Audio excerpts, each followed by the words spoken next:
आप ज़्यादातर अगर कोई चीज़ को दिखाना चाहते हैं कि वो बहुत ज़्यादा ही लार्ज अमाउंट में है या फिर बहुत ज़्यादा है, तो आप उस चीज़ को बताने के लिए क्या कहते हैं, किस फ्रेज़ का इस्तेमाल करते हैं? Most of the people use a lot, right? बहुत सारे लोग अलॉट का यूज़ करते हैं कोई भी चीज़ को दिखाने के लिए या बताने के लिए कि ये बहुत ज़्यादा मात्रा में है, राइट? लेकिन क्या आपको नहीं लगता कि इंग्लिश में अलॉट के जगह पे बहुत सारे ऐसे फ्रेजेस हैं जो सेम मीनिंग को दर्शाते हैं? तो इसलिए हमें भी अपने इंग्लिश वोकेबुलरी में नए नए फ्रेजेस को ऐड करना चाहिए, राइट? सो आज के लेसन में हम यही सीखेंगे कि अलॉट को कैसे रिप्लेस कर सकते हैं। Okay, so this is Geetanjali and welcome back to my channel English with Geetanjali. तो चलिए स्टार्ट करते हैं।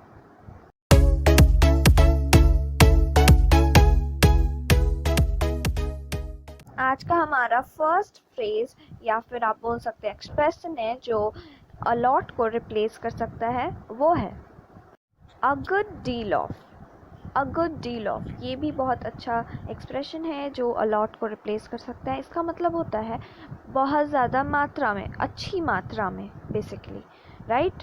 तो ऐसे हिंदी में भी बोला जाता है कि मतलब कि बहुत ज़्यादा मात्रा में ये है, तो उसी तरह से इस फ्रेज़ का मतलब निकलता है, राइट?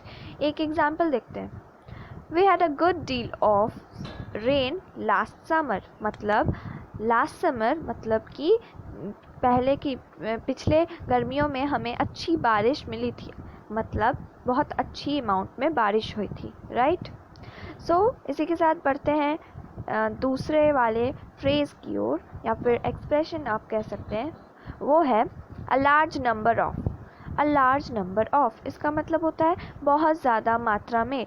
कोई भी चीज़ जो आप इंडिकेशन देना चाहते हैं कि मतलब बताना चाहते हैं कि वो बहुत ज़्यादा मात्रा में, तो आप कह सकते हैं अ लार्ज नंबर ऑफ। जैसे कि a large number of people were demanding for the same kind of stuff. मतलब बहुत ज़्यादा मात्रा में लोग एक ही चीज़ के लिए बहुत ज़्यादा डिमांड कर रहे थे, right? All right, next one is enormous amount of। enormous amount of मतलब बहुत भारी मात्रा में कोई चीज़ जो बहुत बड़ी हो, उसे इस एक्सप्रेशन से इंडिकेट किया जा सकता है। एक एग्जाम्पल देखते हैं। When quicklime is added to water, it produces slakelime along with an enormous amount of heat। नहीं डरिए नहीं, यहाँ पे केमिस्ट्री की क्लासेस नहीं हो रही है। ये बस एक एग्जाम्पल के लिए। इसका मतलब होता है कि जब क्विक लाइम को वाटर में मिलाया जाता है तो स्लेक लाइम के साथ एनॉर्मस अमाउंट ऑफ हीट, देखिए यहाँ पे फ्रेज़ का इस्तेमाल हुआ है ना, एनॉर्मस अमाउंट ऑफ हीट, बस वही बताने के लिए यहाँ पे एक एग्जाम्पल लिया गया है। तो एनॉर्मस अमाउंट ऑफ हीट निकलती है, मतलब बहुत ज़्यादा मात्रा में हीट निकलती है along with slack lime, right? तो इसी के साथ next one is plenty of. अब ये तो बहुत कॉमन है, जो आप लोगों ने बहुत बार ही सुना होगा कि इसका मतलब होता है बहुत ज़्यादा, मतलब अनगिनत ही है, मतलब बहुत ज़्यादा है कोई भी चीज़। तो we should drink plenty of water in a day, मतलब हमें बहुत सारे पानी पीना चाहिए एक दिन में, और which is very rightly so. Okay, तो नेक्स्ट वन देखते हैं, अ बंच ऑफ।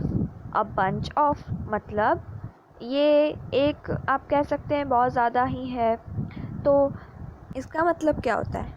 इसका मतलब होता है कोई भी चीज़ जो इकट्ठी है और बहुत ज़्यादा है। यहाँ बंच ऑफ से ही पता चल रहा होगा कि कोई चीज़ बहुत ज़्यादा इकट्ठी है एक जगह पे और वो बहुत ज़्यादा है, तो उससे ही इंडिकेट करते हुए इस एक्सप्रेशन का यूज़ किया जाता है।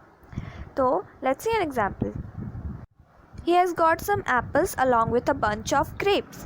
मतलब उसे एप्पल्स के साथ साथ bunch of मतलब बहुत ज़्यादा ही गुच्छे में ग्रेप्स भी मिली है, मतलब a lot of grapes। तो इस तरह से इस फ्रेज़ का या फिर एक्सप्रेशन का यूज़ किया जाता है। All right, next one is gazillions of. इसका मतलब क्या होता है? नाम से ही पता चल रहा होगा कि अरबों में, बहुत अरबों में है तो ऑब्वियसली बहुत ज़्यादा ही बड़ी चीज़ होगी।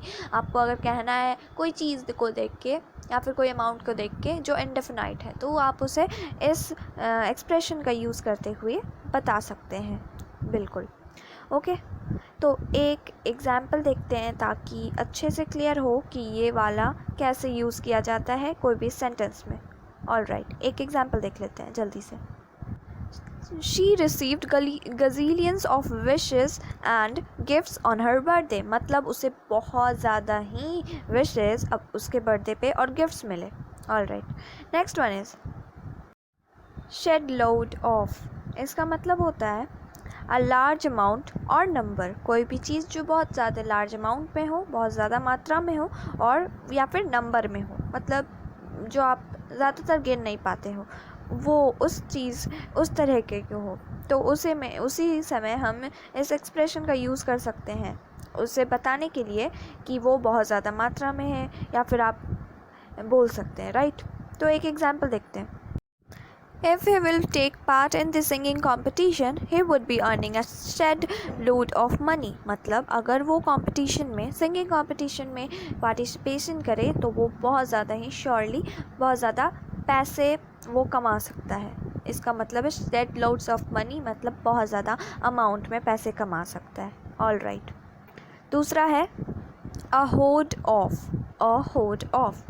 ये भी जो है बहुत ज़्यादा लार्ज अमाउंट को दर्शाने के लिए है, लेकिन ये specially a large group of people को बताता है.